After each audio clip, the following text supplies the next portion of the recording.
Assalamualaikum warahmatullahi wabarakatuh.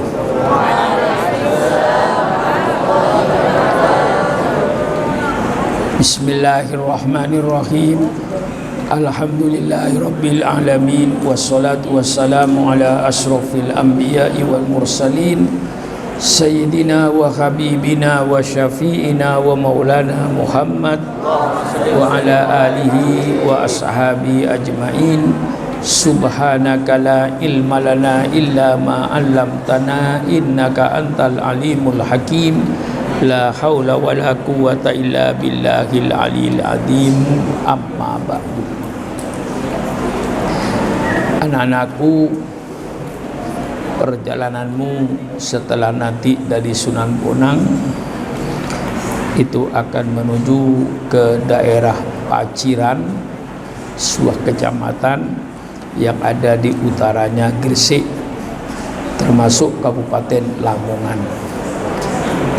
Di situ akan berziarah ke kuburan Sunan Derajat. Sunan Derajat ini adalah putra dari Sunan Ampel dengan perkawinannya dengan Nyai Ageng Manila sekitar tahun 1470 Masehi. Tentu beliau dididik oleh ayahnya Sunan Ampel, diberikan ilmu, ya kalau istilah orang Betawi itu buah itu jatuhnya tidak jauh dari pohonnya. Artinya anak-anaknya Sunan Ampel menjadi para ulama juga, menjadi para wali juga, termasuk Sunan Derajat. Nama kecilnya Raden Kosim, tapi akhirnya dengan nama lakopnya dikasih lakop Sunan Derajat. Setelah mendapat bimbingan dari ayahnya sendiri Sunan Ampel, sudah cukup ilmunya, kemudian dia ditugaskan untuk berdakwah di daerah Paciran, termasuk Kabupaten Lamongan.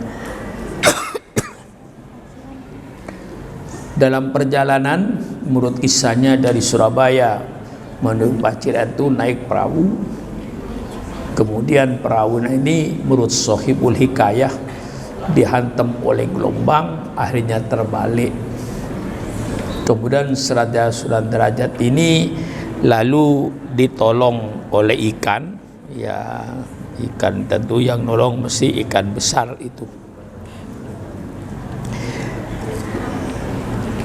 Dari perahunya pecah, kemudian ditolong oleh ikan cucut dan ikan talang, sehingga dia sampailah ke pinggir Paciran itu, tepi pantainya dengan keadaan selamat. Itu diantara sejarah menurut Sohibul Hikayahnya. Dia juga dididik oleh ibunya, yang tentu ibunya orang Jawa dengan pendidikan peradaban Jawa, sehingga Sunan Derajat ini pandai mengubah lagu-lagu Jawa, tembang-tembang Jawa itu. Lalu Sunan Derajat itu lebih banyak memilih dakwahnya di bidang pendidikan, mementingkan akhlaknya masyarakat, kepeduliannya terhadap fakir miskin itu menjadi contoh utamanya. Jadi kepedulian sosialnya, kemudian mendidik akhlak masyarakat supaya berakhlak Al-Quran, berakhlak yang mulia, sesuai dengan tujuan dalam hadis Rasulullah, innama bu'itu liutammima makarim. Jadi saya diutus oleh Allah untuk menyempurnakan akhlak. Oleh sebab itu Islam itu berbicara dalam segala tatanan kehidupan. Islam berbicara mulai pembangunan rumah tangga. Bagaimana membangun rumah tangga menurut syariat Islam.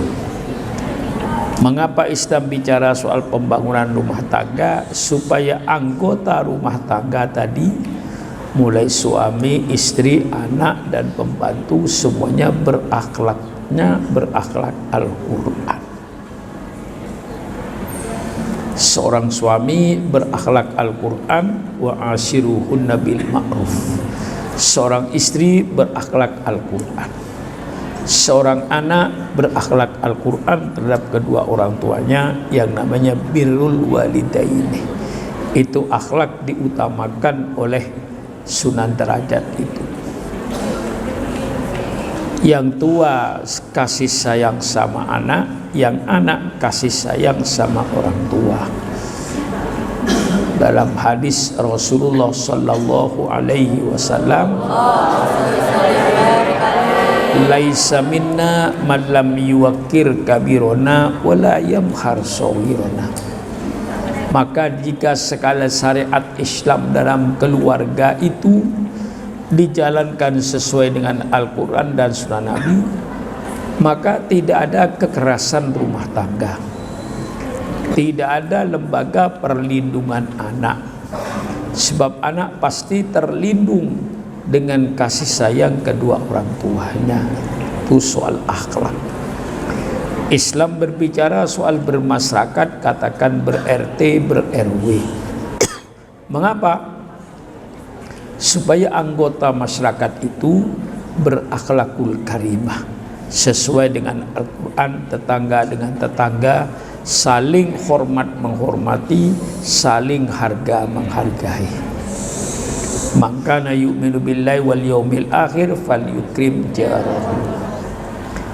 Tetangga dengan tetangga saling bekerja sama, bergotong royong. Wa ta'awanu 'alal birri wat taqwa. Tetangga dengan tetangga jangan ada yang hasut menghasut, saling mencari kesalahan. Sehingga apa syariat Islam dalam melaksanakan, tidak perlu pemerintah memberikan songkuin perlindungan anak, perlindungan perempuan, dan lain-lain, pasti terlindungi.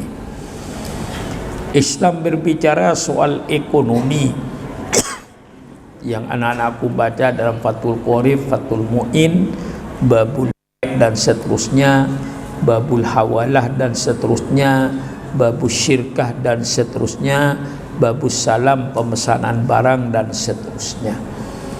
Mengapa Islam bicara soal ekonomi? Supaya pelaku ekonomi ini orang-orang yang bermoral, orang-orang yang berakhlak, orang-orang yang bertakwa kepada Allah. Seandainya syariat Islam dalam ekonomi dijalankan sesuai dengan apa yang ada dalam kitab Fathul Qorib, Fathul Mu'in tentang jual beli dan seterusnya, tidak perlu pemerintah itu mendirikan perlindungan konsumen.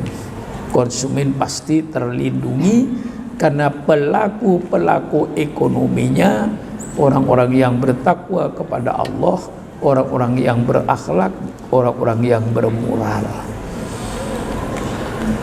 Islam berbicara dalam soal politik. Mengapa? Supaya pelaku politik yang namanya bupati, yang namanya gubernur, yang namanya anggota DPR, yang namanya menteri, yang namanya presiden, semua dari RT sampai presidennya adalah orang-orang yang berakhlak, orang-orang yang bermoral. Maka diantaranya Sunan Derajat itu mengutamakan dalam pendidikan akhlak masyarakat, kepedulian sosial terhadap orang lain. Kadang-kadang yang banyak sifatnya cuek, gak punya kepedulian sosial. Ada bencana alam, segera ikut mengatasi dan menyumbang dan seterusnya. Kepedulian sosialnya ada. Nah, akhlaknya dijaga. Itu yang diutamakan dalam pendidikan oleh Sunan Derajat ini. Ya karena tentu pengaruh ibunya yang Jawa, dia tidak terlepas di dalam membuat tembang-tembang dalam bahasa Jawa yang baik. Itulah Sunan Kalijogo. Disambut kedatangannya dengan baik oleh masyarakat yang ada di daerah Paciran dan sekitarnya, sehingga dia mendirikan pedukuhan, lalu menjadi tempat kuburan dia yang disebut sekarang Sunan Derajat, yang nanti anak-anakku akan juga mendatangi. Putra dari Sunan Ampel berarti adiknya Sunan Bonang. Sunan Bonang yang kita ceritakan itu adalah anak daripada Sunan Ampel. Sunan Derajat juga anaknya daripada Sunan Ampel.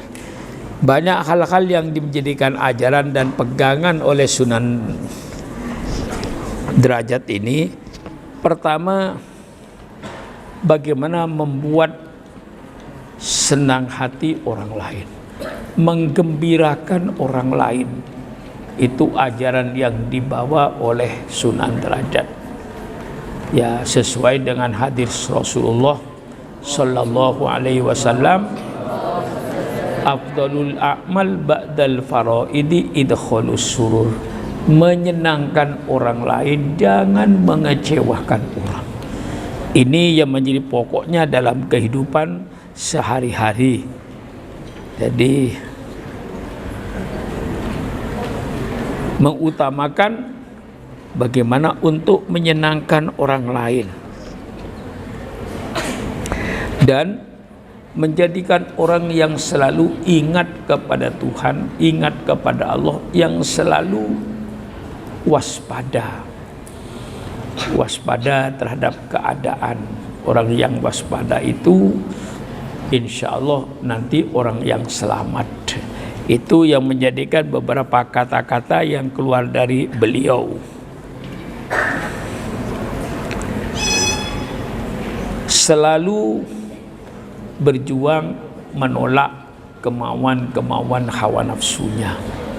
Maka sesuai dengan tadi, yang diutamakan oleh Sunan Derajat itu adalah pendidikan, kepedulian sosial.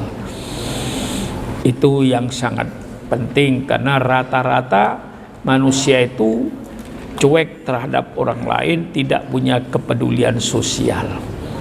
Kayak anak-anakku di pondok ini juga kepedulian sosialnya harus tinggi. Kalau ada kawannya yang sakit, jangan cuek, tanya apa sakitnya. Kalau bisa dibantu dengan obat-obat pertolongan pertama, bantulah. Minum obat batuk, minum pil, itu ada kepeduliannya. Mengambilkan minum sama kawannya yang sakit, bikinkan teh panas dengan dikasih gula supaya badannya seger kepada kawannya yang sakit. Itu menolong kawannya yang sakit, itu punya kepedulian sosial.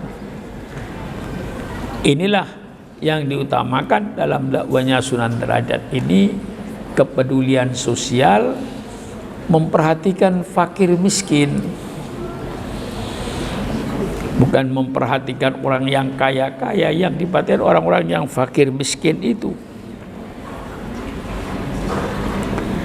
Itulah di antara beberapa filosofi yang dipakai oleh Sunan Derajat itu. Lebih baik banyak diam karena Sunan Derajat, karena dalam hening itu orang sering akan mendapatkan jalan keluarnya. Tafakkur artinya banyak tafakkur kepada Allah. Dengan tafakkur ini kadang-kadang kita mendapatkan jalan keluar. Itulah yang dijalankan dakwah oleh Sunan Derajat itu di tengah-tengah masyarakat. Nanti anak-anakku ya pergilah ke Sunan Derajat, sebagaimana prinsipnya kita ziarah kubur, az-ziyaratu al-masyru'ah. Ya, ketika saya ketemu dengan bin Baz almarhum, orang pertama di Saudi Arabia. Saya tanya, ma hukmu ziyaratil qabr? Langsung dia jawab haram. Bagaimana hukum ziarah kubur? Haram. Al qabru la yanfa wa la yadur, kata dia. Kuburan itu tidak memberikan manfaat dan tidak memberikan bahaya. Kemudian saya katakan kepada Syekh bin Baz bahwasanya Rasulullah Sallallahu Alaihi Wasallam berziarah bagi setiap tahun sebelum Ramadan.